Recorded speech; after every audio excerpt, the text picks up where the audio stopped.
Hello and welcome to a brand new episode of Black, White, and Red All Over. I'm Victor Dandridge, the hardest working man in comics. I'm Ryan Seymore, king of Comic Town here in Columbus, Ohio. King! You know it. Good grief, sir. One book to say. Okay. Here's the thing, though, that I have to point out. Yep. Due to a conflict of delivery, none of the books are DC. We don't have any of our DC books in, which hurts my whole... Superman 78, I've been waiting. Yeah. Waiting for this. If Lunar Distribution, not DC, Lunar Distribution... Come on now. ...could get their poop together... Poop in a group, y'all. Poop in a group. Like, this is the third week in a row that we haven't got books until Wednesday. Come on. When DC's street date is Tuesday. Come on, guys. Help us help you. We would be talking about it right now. I wanted to read the heck out of that one, too. Ugh. But... Sorry. Instead, we'll get it together. We got way more other awesome stuff. That is true. Speaking of awesome stuff that has dropped this week, the was it No Way Home trailer? How are we feeling about this? I can't wait. You can't wait? As I think you were absolutely right about Spider-Man 2. Yeah. Where, like, we all knew Mysterio was the bad guy. So, like, for comic readers, the first half of the movie was just, like, us waiting. Just waiting. Yeah. Just waiting. Like, I know Titanic sank. Can we just get to that? Listen, that's such a good analogy. Ooh! I'm using that every time. You're absolutely right. But with this, I don't trust Doctor Strange. At all? I don't think it's Doctor Strange. I don't think it is either. Who do you think it is? I hope it is Mephisto! Yes! Make it happen, please. Are we going to get an actually good version of Brand New Day? Like, is that... Hold on. Am I going to have to cry to my therapist about this, too? I'm still dreaming. I'm reaching for that great light in the sky. Could it be... Will Joe Quesada be redeemed by this movie where he gets to come back and be like, I told y'all this was a good idea. I told you. It is I, Joe Quesada. It pulls off the mask. It's a good question. No, I'm excited for this one. It looks really, really good. Yeah. So, considering the different, like, MCU adjacent, all the stuff, movies that are coming out, we've got Shang-Chi, we've got Eternals, we've got Spider-Man. If you had to rate them, top 3 orders of you are so excited, which one gets the top spot? Okay, Spider-Man number 1, just because I've just been a Spider-Man nerd my entire life. Totally fair. And that's where it gets weird, because I'm really excited to see Shang-Chi. Right. But there's something that I've been a sucker for in terms of, like, the ancient space gods coming back with Eternals. But, like, I don't know. God, that's a toughie. I'll put Shang-Chi as number 2. Okay. If only because with Eternals, they better have a really, really strong reason for sitting out the entire Infinity War. Wait, have you not seen the latest trailer? I have. I don't, but, like... That's not good enough? No. Okay, that's fair. Like, oh, no, we don't interfere. Half the universe died. They blipped, and you're still like, meh. What? No, we don't get involved. No, it's cool. I have a theory. When we get closer to that movie coming out, I have a theory as to why they are now involved. That theirs is going to be the intro to a much larger threat. Yeah. And I mean that literally. Yeah. Like, I'm wondering, is it the big G? That's what I think. That is literally what I'm on board for that.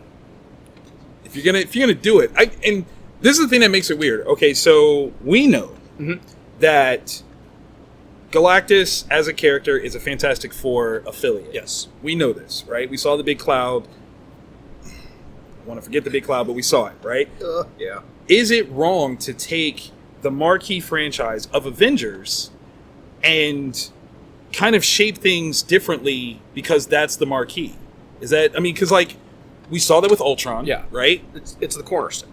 Right. I don't think there's a problem with that. Okay. And it gives you an anchor to bring in Galactus. It gives you an anchor to bring in Fantastic Four. Right. So, yeah. Okay. All right. Eternals as a non-anchor, is that cool too? Like, I mean, it's not an anchor yet, so... Yeah, no, I'm good with that. Okay. Like the Eternals, I've never seen them as, like, the be-all, end-all. Got you. They've never been that as a team for me. They're really, really cool. Yeah. And they're really, really powerful. They're not, like, celestial powerful. Right. But they're somewhere in, like... They're in between. They're in between. All right. I'm with that. Last week's What If Tale. Did you enjoy that one? Yes. It was hard. It was so hard to watch because it's tears. Right. Like he went out of his way to record that. Yes, he did. Like, the dude is a trooper. Like, yes, he did. He has cancer. He knows he's passing, and yet he's still like, let me make this cartoon for the people. Right? He could have done anything else. He could have taken time out, but no, he's like, all us Marvel nerds? Yeah. One more time. We'll need this. We'll run it back. One more time. T'Challa is going home. Okay. Chadwick. I know, right? Okay. Let's bring it back. Let's talk about the books of the week. Yeah. Because there are some incredible books that we read. Okay, when it comes to honorable mentions, nothing is the same. So we've got 6 books to go through. Start me off, if you don't mind, please, because I failed to see it. Ninjak number 2. Talk to me. Yes. It's Ninjak number 2, Valiant Comics. Jeff Parker, Javier Pulido. So this is the one that with issue 1, before it came out, people were kind of crapping on it because the art style was different. And the art style is kind of Fantagraphics. Like, it's not your typical superhero, not your typical Valiant art style. It's kind of cartoonish. It's primitive. But it's complicated. Yeah, that's the thing. It's not...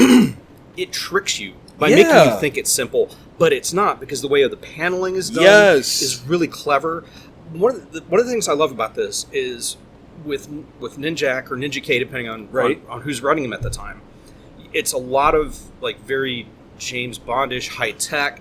With this, they start putting in characters that are like Dragon Man. I love it. Like genetically altered. So it's got kind of like a superhero, super villain kind of vibe to it, and it's just everything works with it. It's like Ninja K, because I'm gonna. That's the way. Ninja K is so dope. You're right. Like it was a throwback for Ninjak. Ninja K is dope. To say that there's levels to this ninja game makes sense. Yeah. It makes a name that's kind of stupid makes sense. Yeah, like Ninja A, Ninja B. Yeah. Oh, but it's just so good. Like if you want to see crazy fighting, super powered beings, like dudes playing chess is okay. Yeah, you know what? He disarmed his opponent. Oh, it'll make sense. Good job. Yeah, good job. It's really, really good. It was almost on the acrylic this week for me. I dig that. No, that's true actually, because y'all should have seen him struggle. Oh yeah, it was a whole existential crisis. We had to talk through it. It was a whole thing. Yeah, it was tougher than trying to figure out what flavor milk to make mac and cheese with. That's not hard. Yeah, that's for you longtime fans. Oh God, I'm gonna tackle Thor on this one. Okay, so Kate Badini, Thor 16. As you can see from the cover, right? It's Thor versus his daddy. Maybe a bit of a feint, maybe not. I'm not gonna tell you. That's a spoiler. But the thing about this issue is it's kind of a slow burn, which is why it got on the honorable mentions for me. So this is a trope, I would say, of writers on ongoing series that have the time to have a quote-unquote throwaway issue. And you don't always get this, right? So I think this is definitely Donny Cates being able to breathe a little before he gets into the next big thing, whatever that might be. Yes, I think we are in the midst of a arc of sorts, but not really, because... Hold on, let's see. This is not part... I guess it's part 2 of 3. So... this whole Revelations arc is really just kind of a breather, in my opinion, because it's just telling you stuff. It's expositional. That's what it's for. Not bad, but not a lot happens in this other than there's a line. There's a guest that's in this, and they have a conversation, and they point out a very stupid thing that Thor has done. Okay. And upon this explanation, you go, yeah, that was dumb. That was dumb. You usually don't get that sort of like critical fourth wall break analysis of a character, but Donnie, good job, because maybe I would have gotten there, maybe not, but to see you be like, hey, I recognize that this was dumb and comment on it, that's genius. That's a good move. So think how quickly Cates has risen in the ranks of writers to where he would be given a 3-issue expositional story arc. Yep. That says so much. Right? That says so much. Like, there's a lot of faith that Marvel has given to him. Now, the question that I have is he one of the Substack creators that's jumping ship? Not that I'm aware of yet. Okay. I mean, Substack is doing some things. Yeah. I'm wondering if Substack is offering deals to non-Marvel DC creators yet. Like, who's on their list of up-and-comers? Yeah. Just curious. Just curious. Don't call me. Yes? Alrighty. Darkhawk #1. Yeah. Alright, so... Alright. Darkhawk is kind of a joke. Like, oh, come on! Like, it wasn't that cool when it was first coming out. Right. And now, like, within the collectors and speculator circles, having your first print Darkhawk #1 from the original series is like it. I got my Rolex watch, except it ticks, and so you don't know if it's... Oh! Alright, so with this, I read it mostly out of, like, how badly did I over-order this book? Okay. But it's Kyle Higgins. Yeah, that's the thing. That's like, give me a little bit of faith. Okay. Kyle Higgins, Juan Ramirez, and Eric Arciniega. It's actually decent. It's actually pretty solid. Okay. It's a new person taking on the mantle of Darkhawk. Okay. This kid, he's a high school basketball star. He's got his entire future ahead of him. Mm-hmm. Probably can go pro, but he ends up with MS. Just all of that dies. I am not one to wave the I've read that before flag too often. However, that does sound familiar. Might have read that in a Superior comic. Just saying. Keep going. I'm sorry. But he ends up getting the Darkhawk crystal.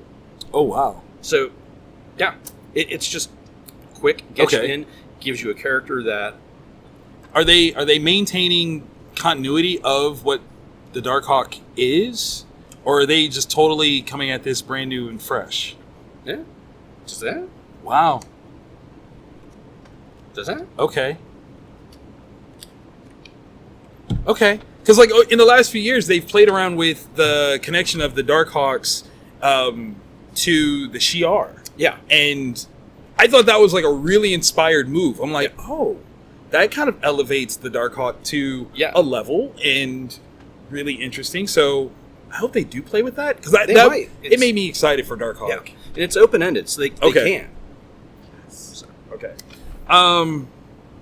Very interesting. The Blue Flame #4. Cantwell, Gorham, Russell, Ostmain, Lu from Vault. I had stepped off of issue 3. I don't think I read issue 3. So jumping back in, we are still seeing the build-up. We're still building tension, but in the coolest way possible. And I have to admit, the Hal Jordan vibes that I get throughout reading this now are so on point. Like, if this isn't a love letter, it is a love letter. Like, it's, oh, Jessica, how do I love thee? Let me count the ways. 1 1,000, 2 1,000. It is really cool to set this up if you have that context of, oh, it's like a Green Lantern story, but with this very cosmic, like, potential outcome. Super, super dope. One of the things I loved about this is there's a moment where, in needing to just be himself, do what he does, he violates like a rule. Okay. And it serves to be like this brilliant backdrop to the overall situation. It's like, wait, you did this thing? Well, should that affect what we're saying? Is that a equation? Is it an equitable factoid to level in this big scheme that we're putting you up against? And I think that's such a great move. Like, it becomes so much more than just like this personal guy's struggle. Yeah. It's, again, a representation of him as humanity's, representative. Yeah. Much in the same way Hal Jordan has been, to the Green Lantern Corps. So I really like it. Yeah. I think it's really dope. Yeah. Cantwell's amazing. Yeah. Like just a flat out amazing writer. 100%. I definitely dig it. Let's go. All right. Something is Killing the Children. Number 19, James Simon IV, Werther de la Dera, Miguel Muerto. All right, so unless you're, I don't know, not really a fan of comics and have not heard of this book, right? It is the story of this group of people that have charged themselves with defending humanity from monsters, and that includes making sure nobody knows they exist, but they do exist. Yes. And they're not like the monsters that you see on movies, like, oh crap, it's a vampire. Like, no, it's like this crazy ass, the unseen, and it's just, it's brutal, it's violent. So this is the origin story of the main character, Erica Slaughter, and the way that you're tested to join this organization involves an actual encounter, like a psychic encounter with one of these monsters that kills children, and you're a child. I see a conflict. Yeah. It's just like a little bit of a minuscule. She is 100%. I don't even. There's just something. Yeah, just something. And she's 100% set up to fail. She's a little kid that has no training, no whatsoever, nothing, and she's now in this psychic battle with something that feeds off of and grows stronger from the fear of children. Wow. And it is so well done. We see how smart she is, how she's able to reason things out, how she definitely wants to stab this thing in the face. Yeah, it's so good. I love it. James is such an amazing writer, and even when it's something that is like a really simple meat and potatoes concept, he's able to. It feels like it's a double-sized issue because there's so much going on. The art's beautiful. Everybody participating, the colorist, the way they're kind of like different areas of her mind. Yeah, it's just. I love it.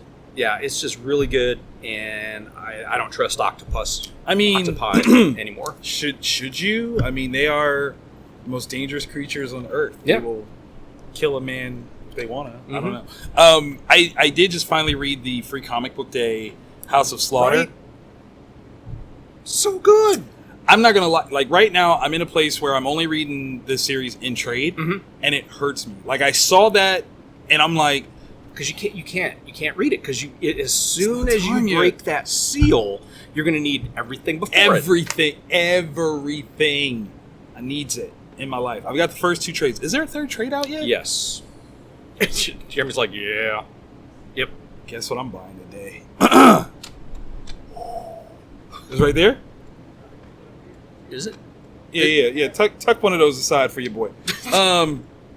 Barbaric, issue 3, Vault, Morrissey, Gooden, Duke, Campbell. Everything Conan doesn't have the guts to be. 100%. You know what? That's it. We're done. That's it. That's all I'm going to say. What else can you... I mean, yeah, it really is. It's what it is. It's what it is. And it's so much fun and great. And I love that in only 3 issues, we have a world built. We have characters that we care about. We have stakes. We have circumstances. Funny stuff is happening. Big reveals. So much built in only 3 short, simple, wonderfully done issues. It is fantastic. I dig this so much. I need the next arc to be immediate because... Oh my gosh. You are welcome. That mustache. that mustache promises nefarious battles and power. Oh. And pick this up. 100%. Yeah. And for viewers out there, you might not know, Vault Comics is fully strip cover returnable to retailers. So here's the thing. If you don't get it, it's gone. Like, we're just going to tear the cover off and send it back. Yep. So, don't miss out. Come on, y'all. Jump in here. Get this. I need this. Y'all want this. Facts. Okay. It's time for the acrylic. The best of the best. Where do you want to start? We've got one that's the same. That's it. That's tough. Let's save this one for last. Okay. Sounds good to me. Just what you got there. Let me talk about something that shocked me. King Spawn #1. Now, to say that it shocked me, let me first set the stage. I don't want to say that it broke records, but hit high notes that we haven't seen in a long time for the industry. Over 400,000 units ordered. Like, it's been a long time since we've seen this. Let's see. We've got script and plotting from Sean Lewis, Todd McFarlane, of course, with the extra dialogue, backup stories by Todd, Javi Fernandez, Steven Segovia, Marcio Takara, Philip Tan, Brett Booth, everyone contributing to this book. This is a hefty thing. It's $6 cover price, but you get a ton of stories. A ton. Okay? Whether or not they're all connected, well, that's the question, isn't it? So first and foremost, I was not prepared for it to be an anthology, right? Yeah. I think that's one of the smartest things about this whole book. You are playing around in the world of Spawn. Spawn over 300 issues, so there's a lot to see and do and all that fun stuff. Yeah. Issue 300 brought out some different new characters. Some of them we're seeing here. Okay. This was just a lot of fun. Like, it made me feel like a rowdy teenager reading comics. Like, that's who this is for. Yeah. So, maybe there's going to be some grown folks that definitely want to pick it up. Not mad at you. But this right here is for that kid that just kind of needs a little something, right? Yeah. Like, that shows them, like, hey, it's cool to be a little dark, but still be slightly heroic. Like, this level of anti-hero is cool. It's not all quippy. Mm-hmm. Like, if you got a moody teenager that is anti-Deadpool, King Spawn is what they need. Yeah. Because maybe Deadpool is just a little too sunny. Yeah. Too jokey. Too, look at me. Right? Yeah. Like, they might need something that's a little bit more dank. King Spawn. Nice little element of crime. Yeah. Right? Like, it's not just about the gore. It's the fact that there's crime and there's stuff to figure out. Really dope. Second page messed me up. Really? Second page. I was like, oh, that's what we're doing. That's what we're doing. Okay. I got you. Dark. That's the beauty of Spawn, though. Because is. You can have this sort of thing that speaks to that angsty teenager, and then with that same character in that same world, you can have this really dark, gothic, like Vertigo type story that can be told too. 100%. Only thing that I'm missing is a Spotify soundtrack. Please and thank you. Alrighty. All right. So this was tough because 5 of my books were clearly, in my opinion, acrylic. True. This is the one that I read first, and I absolutely love. AfterShock Comics, Evan Darty, Federico D'Occhio, Valentina Bioconi, and Dave Sharp. So this one was the one, Seven Swords. It was the one that when we read issue 1, didn't know. How do we not put together that's like a Musketeer story? It just keeps getting better. I love it. The stakes are even higher. We know what they're going up against, right? And it's no longer just a Musketeer story. They're putting together almost like a League of Extraordinary People. Yes. And it's different characters from literature and from real life. And there's swashbuckling, there's intrigue, there's Cyrano de Bergerac with that nose. It's so good. It's like every attempt that Hollywood has had recently at trying to do like a Musketeers movie, or in which they've always kind of fallen. In my opinion, they've fallen short. This is what I think they were shooting for, where it's so over the top. It's so well done. To say it's swashbuckling is really selling it short because there's so much more. Do you have a favorite sword yet? Swords person? I don't know, because I want to say D'Artagnan because it's always been okay. But like in this, he's kind of he's the leader, right? But I don't know. I don't know. Okay. That's a toughie. Probably Cyrano, just because he feels like he's the heart and soul of the group. He's the one that's he's a poet. He's trying to find the art, but at the same time he'll stab you in the face. so maybe Cyrano. Cut you quick. Speaking of first books that we read this week, Cassidy's Secret. Charles Holland, Antonio Fuso. This is from I don't even know this publisher. I don't know either. Clover Press. It was something that just as I was going through the back of previews doing the orders, the blurb kind of stuck out to me. It's like, I'll give it a shot. And holy crap! So Charles Holland, writer and executive producer of the Black Lightning TV show. I'm not gonna lie. Like I was like, I'm intrigued. Like what the what? Like what the what? Having written The Trouble with Love. Yeah, I was dude. Yeah. Dude. The vibe of a superhero story, but it's not fights and tights. Yeah.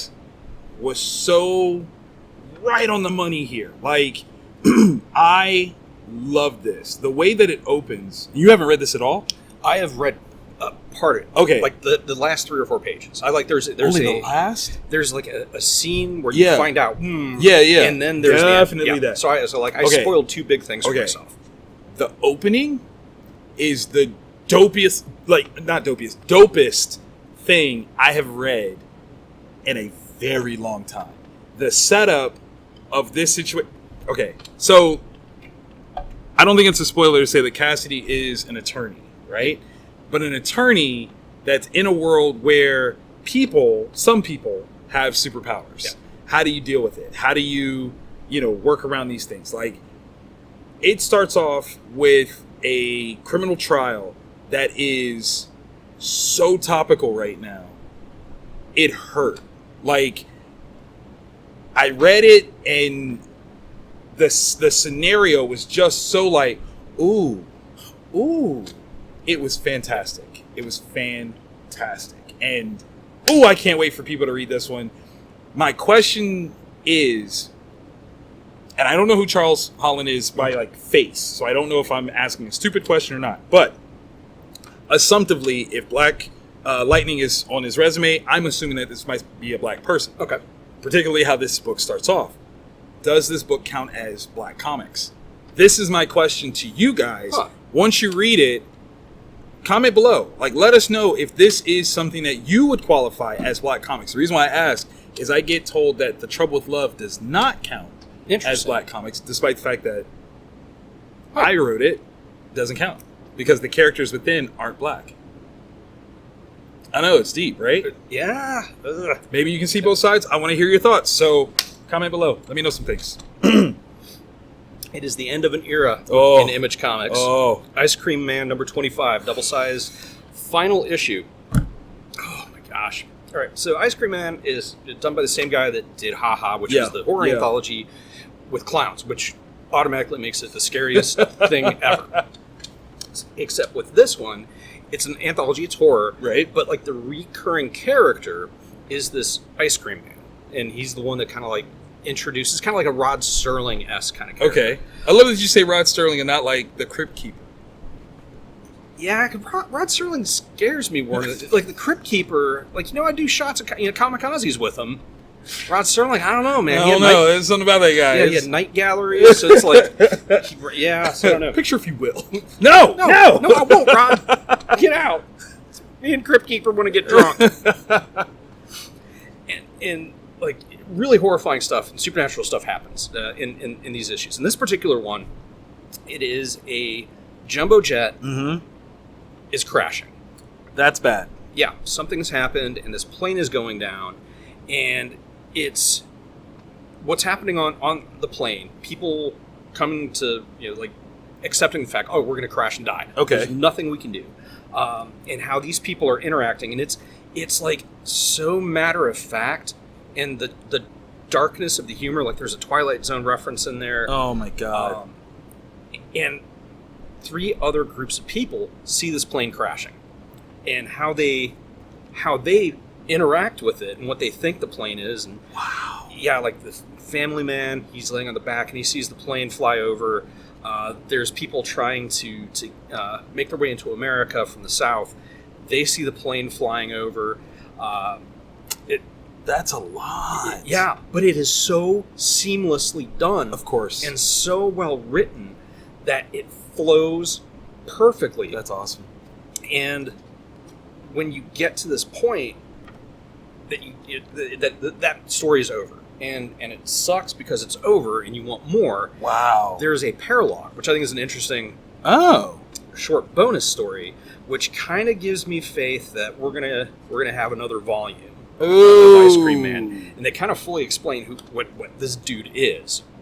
Yeah, so it's that's fun. Yeah, it's really paralogue. Really good word. Yeah, right. Oh, I like that. Okay. It's 6 issues. Yeah. So it means we got 4 more issues. 4 more to go. But that also means it's a story arc. It's done when it's over. Dark Blood, Book 2 of 6. Latoya Morgan, Walt Barna, Moisey Hidalgo, and AHG.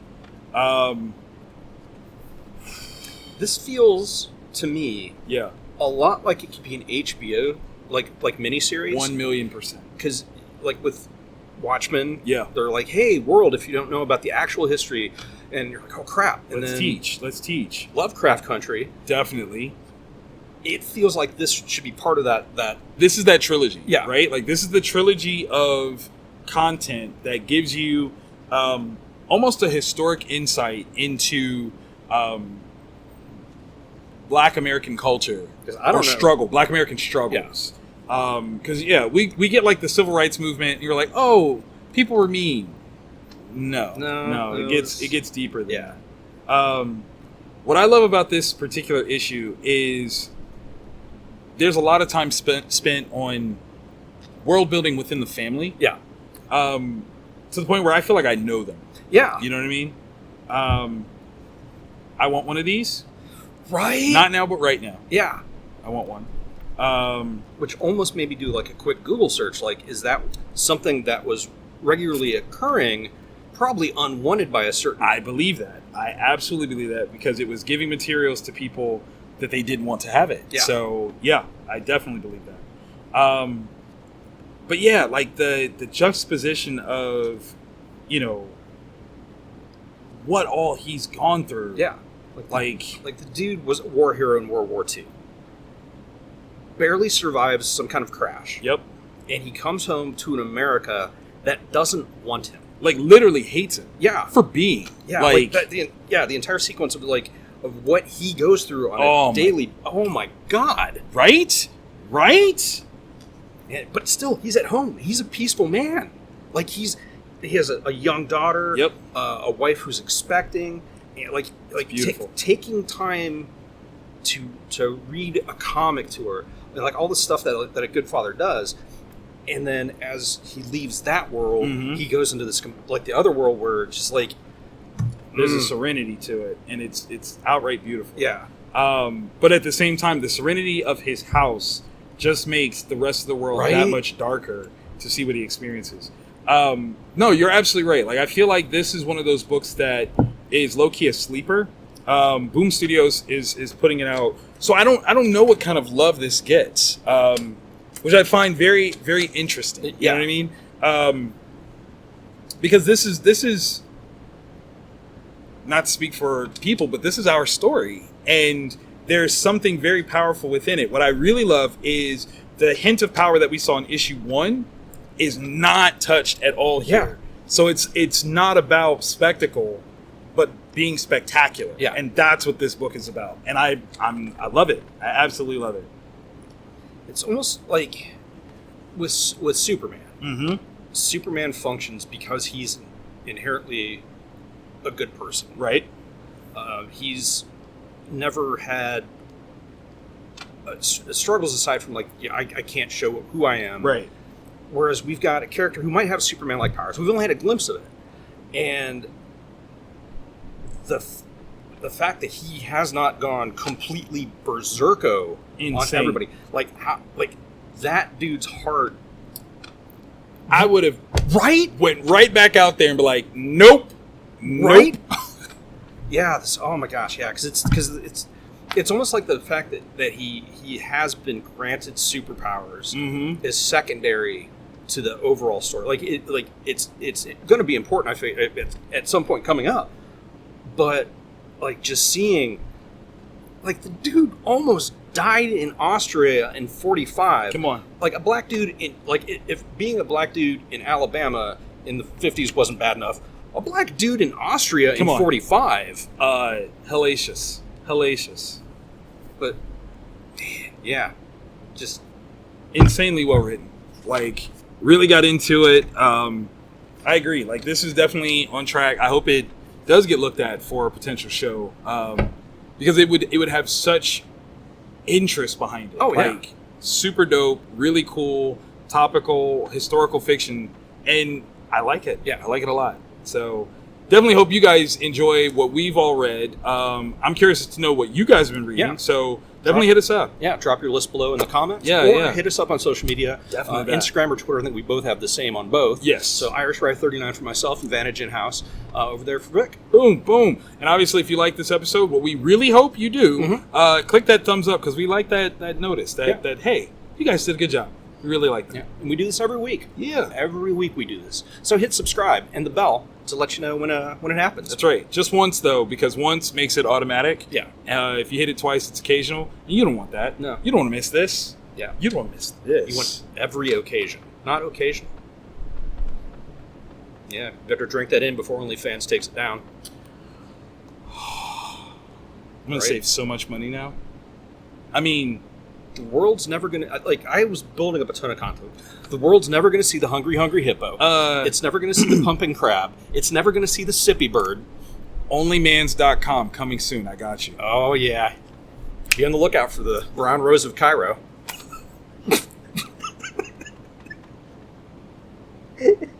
One night in Comic Town. Let's go. Let's go.